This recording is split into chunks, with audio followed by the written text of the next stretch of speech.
Assalamualaikum warahmatullahi wabarakatuh. Huwallahul basitul hafidhur rafi'ul mu'izzul mudillus sami' al-basirul hakamul adlul latif. Subhanallahi amma yusyrikun. Asyhadu an la ilaha illallah wa asyhadu anna Muhammadan abduhu wa rasuluh. Allahumma salli wa sallim wa barik ala sayyidina Muhammadin wa ala alihi wa sahbihi ajma'in. Nawaitu tafaqquhan fid din wa taqarruban ilaika ya Allah wa tabarrukan linaili mardatika ya Rahmanu ya Rahimu ya Wahhabu ya Razzaq ya Fattahu ya Alim ya Raqibu ya Mujibu innaka ala ma tasha'u qadir biidnika biquwatika wa binasrika wa linaili mardatika ya dal jalali wal ikram. Anak-anakku semua dan jamaah sekalian rahimakumullah. Pengajian malam ini kita sudah masuk pada bab 1 dari kitab Al-Insanul Kamil fi Ma'rifatil Awakhir wal Awail Syekh Ibrahim bin Abdul Karim Al-Jili. Syekh Abdul Karim bin Ibrahim Al-Jili. Al-Babul Awal, bab pertama menerangkan fidzati mengenai zat. I'lam, ketahuilah, anna mutlaqadz dzati huwa al-amrul ladzi tastanidu alaihi al-asma' was sifat. Bahwa kemutlakan zat itu adalah suatu ketentuan di mana nama-nama dan sifat-sifat itu bersandar kepadanya. Fi ainiha la fi wujudiha. Di dalam ruang kenyataannya atau ruang indrawinya, la fi wujudiha, tidak di dalam ruang wujudnya. Jadi ruang wujud itu mengandung dua makna, ada yang wujud itu syahadah atau nyata indrawi, ada wujud itu adalah gaib. Fa kullu ismin au sifatin istanada ila syai'in fadzalika syai' huwa adzat. Maka setiap nama atau sifat yang bersandar kepada sesuatu tersebut, nah dialah itu dinamakan zat. Sawa'un kana ma'duman kal anqai fafham au maujudan. Baik itu ma'duman, ya. Baik itu dia itu tidak ada, sebenarnya tidak ada. Kal anqai, seperti anqa. Anqa itu adalah burung ponik. Jadi dalam cerita Mesir kuno itu, cerita rakyat Mesir kuno itu ada burung ponik, burung khoyali, burung hayalan, yang digambarkan dia adalah burung besar, berwarna emas, dan mengeluarkan api dalam setiap bulu-bulunya itu keluar apinya. Fafham, pahamilah. Au maujudan, atau dia itu wujud, atau dia wujud. Wal maujudu nau'ani. Wujud itu ada dua macam. Yang pertama adalah nau'un maujudun mahdun. Yang pertama adalah wujud murni. Wa huwa dzatul bari subhanahu wa ta'ala. Wujud murni itu adalah zat Allah subhanahu wa ta'ala. Wa nau'un maujudun mulhaqun bil adam. Dan yang kedua adalah wujud yang dikaitkan dengan ketiadaan. Wa huwa dzatul makhluqati, yaitu zatnya makhluk Allah subhanahu wa ta'ala. Wa alam anna dzatallahi ta'ala, anna dzatallahi subhanahu wa ta'ala ibaratun an nafsihi allati huwa biha maujudun. Dan ketahuilah bahwa zat Allah subhanahu wa ta'ala itu merupakan gambaran tentang dirinya, yang dengan gambaran tersebut zat Allah itu wujud. Li'annahu, karena zat Allah itu adalah qaimun binafsihi, dia itu berdiri dengan sendirinya. Maka dalam pelajaran waktu kita kecil mengaji Aqidatul Awam itu dikenalkan sifat wajib Allah yang 20. Wujud, qidam, baqa, mukhalafatu lil hawadisi, qiyamuhu binafsihi. Karena Allah itu adalah qiyamuhu binafsihi, berdiri dengan sendirinya. Wa huwa asyai'u alladhi istahaqqa al-asma'a wa sifat bihawiyatihi, yaitu zat Allah yang memiliki nama-nama dan sifat-sifat bihawiyatihi dalam hawiyahnya, dalam kesendiriannya, atau bitafarrudi fardaniyatihi, atau di dalam ketersendiriannya.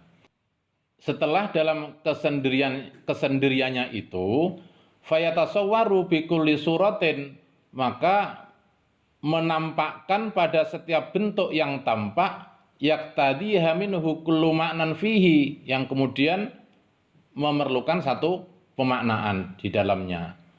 Maksudnya adalah akni ittasofa bikulli wasfin yatlubuhu kullu na'tin. Jadi maksudnya kemudian mensifati pada setiap sifat yang memerlukan setiap pensifatan. Wastahaqqa liwujudihi kullu ismin dalla ala mafhumin yaqtadihi al-kamal. Dan juga pada setiap nama yang di situ mengarah kepada kesempurnaan itu memiliki pada wujudnya zatullah. Wa min jumlatil kamalati, dan ukuran dari kesempurnaan dzatullah itu adalah adamul intihai wa nafyul idraki.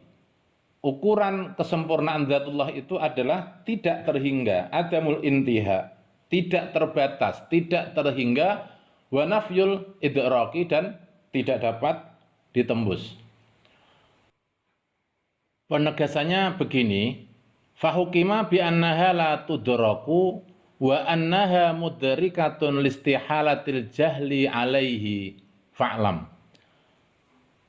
Jadi sesungguhnya jumlatul kamalat, ukuran kesempurnaan dzatullah yang melekat pada setiap nama yang menuju kesempurnaan, itu la tudraku, itu tidak dapat diketahui, meskipun sesungguhnya itu mudrikatun, sesungguhnya itu dapat diketahui. Tetapi kenapa tidak dapat diketahui? Karena ketidakmampuan kita ya sebagai makhluk untuk mengetahuinya. Ini fa'lam, ketahuilah. Ya makanya dalam hadis itu tafakkaru fil khalqi, berfikirlah tentang ciptaan, wala tatafakkaru fil khaliq, dan janganlah engkau berfikir tentang khaliq, tentang pencipta. Fa innakum la taqdiruna qadrahu, tidak mampu akal kita untuk mengetahuinya. Termasuk mengetahui apa? Mengetahui jumlatul kamalat yang melekat pada setiap nama, ya, yang menuju kepada kesempurnaan zatullah. Jadi begini anak-anakku semua dan para jamaah sekalian, yang Mbah Mat ingin garis bawahi itu adalah penjelasan mengenai al-amru dan al-wujudu. Ya. Untuk mengetahui ini, maka cara pandang kita, karena biasa cara pandang syariah, cara pandang fikih. Cara pandang fikih ini ketika memaknai tentang adzat itu dikesampingkan terlebih dahulu atau di silent terlebih dahulu. Kenapa? Misalnya memaknai tentang al-amru. Al-amru itu kalau dalam fikih, ya namanya al-amru itu perintah. Seperti dalam lisanul Arab yang disebut al-amru itu adalah naqidun nahyi atau lawan kata dari larangan. Kalau al-amru ya dimaknai dengan perintah. Al-amru itu adalah al-amru tolabun li'iqa'il fi'li. Jadi perintah itu adalah tuntutan untuk melaksanakan perbuatan. Sedangkan kalau an-nahyu adalah tolabun litarki hadal fi'li. Itu adalah tuntutan untuk meninggalkan perbuatan. Itu dalam konsep ilmu fikih, dalam konsep syariah, dalam konsep fikih. Namanya amrun itu perintah, nahyun itu adalah larangan. Nah, pemahaman seperti ini disingkirkan terlebih dahulu. Kita akan memaknai tentang al-amru di sini itu dalam perspektif al-insanul kamil.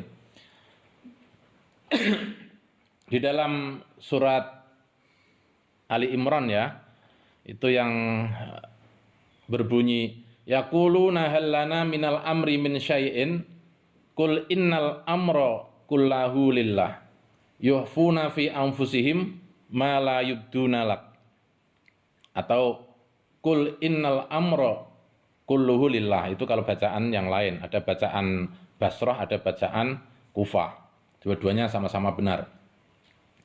Nah, kata yaquluna hal lana minal amri min syai'in, kata al-amru di sini, minal amri ini, itu yang terkait dengan kondisi masyarakat, kondisi umat Nabi Muhammad setelah perang Uhud. Jadi dalam kisahnya itu begini, dalam perang Uhud itu pasukan Muslim itu kalah. Nah, dalam menanggung kekalahan itu ada satu kelompok yang kemudian nu'asan, dia terkantuk-kantuk dan bisa beristirahat tenang, dan ada kelompok yang lain yang dia itu dia itu ndresulo, dia itu cemas. Nah, bahkan sampai dzonal jahiliyah, dia menyangka seperti pesangkaan orang jahiliyah. Maka mereka mengatakan yaquluna hal lana minal amri. Mereka mengatakan hal lana minal amri min syai'in. Dalam urusan ini adakah sesuatu yang dapat kita perbuat, katanya. Maka kul, katakanlah ya Muhammad, innal amra kullahu lillah, bahwa al-amru, urusan masalah perang Uhud ini ya, ada ketentuan ya. Kalau dalam perang Badar itu umat Islam menang, itu ketentuan Allah. Dalam perang Uhud itu umat Islam kalah dari kafir Quraisy, itu juga ketentuan Allah. Innal amra kullahu lillah, bahwa ketentuan ini itu semuanya milik Allah. Yukhfuna fi anfusihim ma la yubduna lak. Mereka, orang yang cemas tadi itu, pasukan-pasukan yang cemas ya, itu menyembunyikan dalam diri mereka itu apa yang tidak tampak olehmu wahai Muhammad, laka ke Muhammad. Juga ada dalam Al-Qur'an itu, dalam surat Al-A'raf ya, ayat berapa Mbah Ahmad lupa, tetapi bunyinya begini. Ala lahul khalqu wal amru tabarakallahu rabbul alamin, bahwa ingatlah bahwa lahul khalqu wal amru, bagi Allah itu adalah al khalqu wal amru, bagi Allah itu adalah al khalqu itu ciptaan, wal amru, nah amrun di sini itu adalah ketentuan dari Allah yang terkait dengan ciptaannya. Ini ada yang memaknai juga takdir dan lain sebagainya, tapi ini lebih cenderung al amru adalah ketentuan-ketentuan dari Allah yang terkait dengan makhluknya. Ala lahul khalqu wal amru, Al-A'raf ya, ayat 54. Ini masalah al-amru. Jadi memahami tentang dzatullah ini, itu ada ketentuan-ketentuan yang perlu difahami secara substansial. Maka ada namanya ainun ya, ada namanya wujud. Wujud fi ainiha sama wujud fi wujudiha. Ada yang itu fi ainiha dapat dirasakan secara indrawi. Ada wujud itu ya fi wujudiha, di dalam wujudnya. Yang ini mempunyai dua makna, ada yang bisa dirasakan dalam ruang indrawi dan dalam ruang yang gaib, Nah, dzatullah itu ya, dzatullah itu adalah sesuatu yang pasti, yang murni, maujudun mahdun, yang wujudnya itu adalah mahdun. Sementara kalau wujudnya itu tidak murni, itu adalah zatnya makhluk atau ciptaan. Nah, wujud itu ada yang sebenarnya dia itu tidak ada. Jadi wujudnya itu ada dalam khoyali, yang ada dalam alam khayalan, yang dicontohkan seperti anqa, seperti burung api di cerita Mesir kuno. Nah, wujud itu ada dua, satu adalah wujudnya Allah Subhanahu wa taala, yaitu wujud yang murni, wujudun mahdun, Dan yang kedua adalah wujudnya makhluk, yang wujudnya itu mulhaqun bil adam. Dia dikaitkan dengan ketiadaan. Maksudnya begini, bahwa namanya makhluk itu ya asalnya tidak ada. Kenapa ada? Ada itu karena diciptakan oleh Allah Subhanahu wa taala.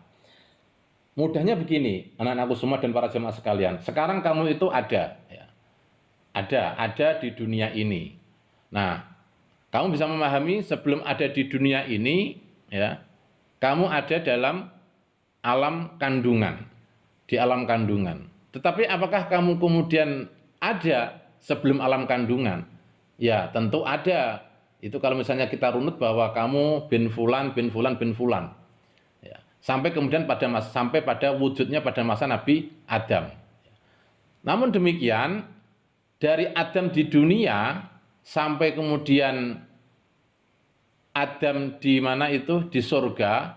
Nah, dari Adam diciptakan sampai Nabi Adam sebelum diciptakan. Nah, ini ada dalam ketiadaan. Jadi Adam itu sebetulnya nenek moyang manusia, Nabi Adam itu sebelum diciptakan ya tidak ada. Yang ada siapa? Yang ada adalah fardaniyatullah, Allah dalam kesendiriannya. Nah, ini harus difahami, agak rumit tapi harus Anda fahami bahwa wujud murni itu adalah wujudnya Allah Subhanahu wa taala. Sedangkan kalau wujudnya makhluk itu adalah wujud yang mulhaqun bil adam, yang dia dikaitkan dengan ketiadaan. Nah, ini kalau misalnya dicontohkan misalnya ya, ada apa namanya ijazah. Ijazah dalam bahasa Jawa yang di situ ketika mengucapkan ijazah tersebut, ini masyhur ijazah ini. Bunyinya begini ijazah ini. Allah wujud, Muhammad wujud, weneh na ono. Nah, ini masyhur di dunia pesantren terutama di Pantura itu ya.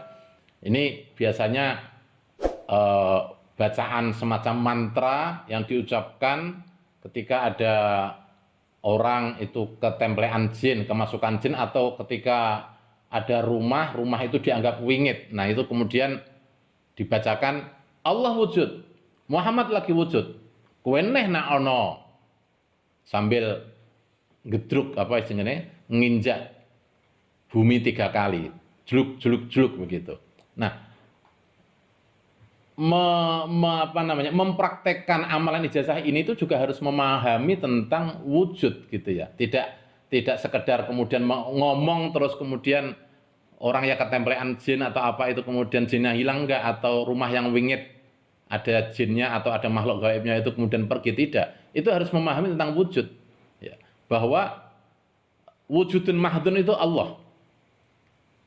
Wujudun mahdun itu Allah, dan Muhammad lagi wujud itu artinya Nur Muhammad, bahwa yang pertama kali Allah ciptakan itu adalah Ummul Hayula, Lauhul Mahfud atau Nur Muhammad. Nah, Allah wujud, Muhammad lagi wujud, kueneh na ono, artinya makhluk-makhluk yang lain itu ya dianggap nggak ada. Nah, ini harus dipahami dalam ranah kolbi, dalam ranah hati gitu ya, mempraktekkan amalan ini.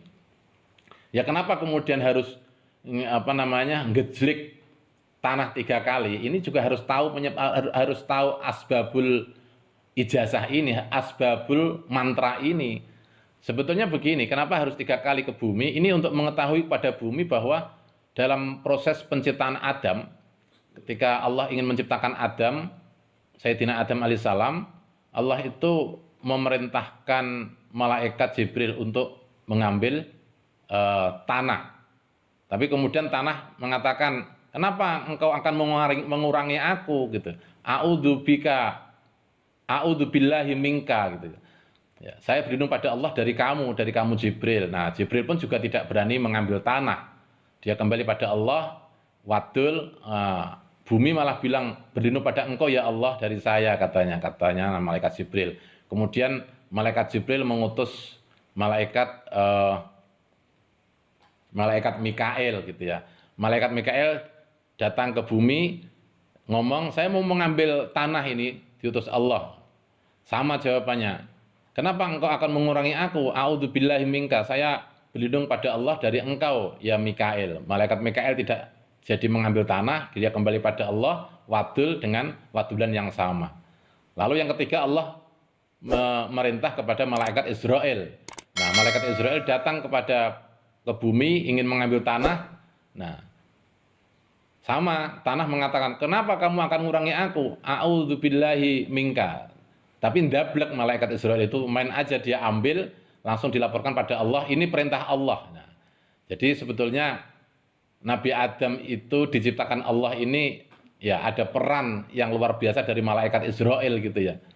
Dua malaikat sebelumnya tidak berani mengurangi tanah, digetak karo bumi. Tapi malaikat Israel begitu ngambil tanah, digetak karo bumi dia tetap ngambil tanah. Ini perintah Allah katanya. Nah, itulah kenapa gedruk bumi 3 kali untuk mengetahui bahwa wujud itu adalah mahdun, yang murni adalah wujudnya Allah Subhanahu wa taala. Baik anak-anakku semua dan jamaah sekalian yang saya hormati, jadi mantra tadi itu mantra khas Jawa, mantra khas Nusantara untuk mengusir atau untuk memindahkan atau untuk melepaskan manusia dari pengaruh jin, ketemplean jin, atau untuk menetralisir rumah yang wingit gitu ya. Itu masyhur, tapi ini ono ijazahnya. Nah, sampean praktekke orang ono ijazah ya orang mandi. Itu enggak mujarab kalau enggak ada ijazahnya. Allah wujud, Muhammad lagi wujud, kowe neh nak ono. Jadi intonasinya pun juga harus pas begitu. Kalau enggak pas ya orang mandi ijazah kuwi. Ya ini untuk selingan. Jadi terkait dengan tadi yang pertama adalah al-amru. Al-amru dalam konteks di sini adalah ketentuan yang terkait dengan zatullah, bahwa setiap asma dan sifat ya itu di situ melekat zatullah, zat Allah. Kemudian wujud, ya, setiap yang wujud wujud yang betul-betul bukan yang makdum ya, wujud yang mulhaqun bil adam tadi, wujudnya makhluk, itu juga di situ ada unsur ilahiyah. Gini menjelaskan cara mudahnya, bahwa dalam setiap makhluk itu ada 2 unsur. Yang pertama adalah unsur jasadiyah, dan yang kedua adalah unsur ilahiyah. Kenapa? Ini terkait dengan satu pemahaman bahwa sebelum ada makhluk, Allah itu ada dalam hawiyahnya, ada dalam kesendiriannya. Ya. Untuk memudahkannya begini, kamu kalau melihat lampu yang menyala, ini untuk memudahkan pemahaman. Lampu yang menyala, lampu itu menyala. Nah, kalau lampu itu dimatikan, cetet begitu.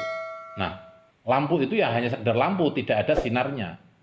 Nah, anggap saja begini, lampu itu Allah, sinarnya itu adalah makhluk. Itu yang disebut Faidur Rahman nantinya oleh Abdul Karim bin Ibrahim Al-Jili. Maka kemudian dijelaskan di situ bahwa semua yang nampak dalam setiap surah itu ada unsur ilahiyahnya, ada unsur ilahiyahnya. Dan setiap nama, setiap atribut yang menunjukkan kepada kesempurnaan, ya, disitulah juga menunjukkan tentang kesempurnaan Allah Subhanahu wa taala. Jadi kalau terkait dengan makhluk, ya, makhluk. Setiap makhluk itu di sana ada wujudnya Allah. Ada unsur ilahiyahnya setiap makhluk. Kenapa? Ya karena setiap ciptaan Allah itu berasal dari Faidur Rahman, dari emanasinya Allah, dari pancarannya Allah. Seperti yang saya contohkan tadi, sinarnya Allah itulah makhluk begitu. Kalau misalnya Allah itu adalah lampunya, makhluk itu adalah sinarnya. Semoga ini menambah kita faham tentang zat. Jadi zatullah itu adalah lampu. Nah, zat makhlukat, zatnya makhluk itu adalah sinar. Ya. Coba didalami dulu mengenai wujud ini. Wujud. Anak-anakku dan para jamaah sing ketek rodok bingung. Terus oleh mapake ning ati piye? Jadi begini, ketika kita misalnya melihat di situ ada sesuatu yang menurut kita itu indah atau menurut kita itu baik, menurut penilaian kita itu jelek atau menurut penilaian kita itu baik. Dalam hal sifat misalnya, ada yang orang sifatnya jelek, ada orang yang sifatnya baik.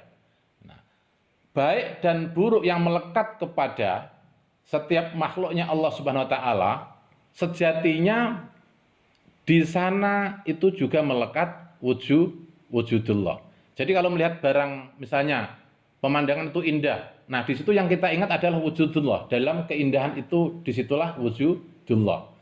Kalau misalnya dalam penglihatan kita itu jelek atau tidak indah, maka kemudian kita tidak boleh ada sifat untuk ngece. Kenapa? Karena di dalam kejelekan menurut penilaian kita, di situ ada wujudullah.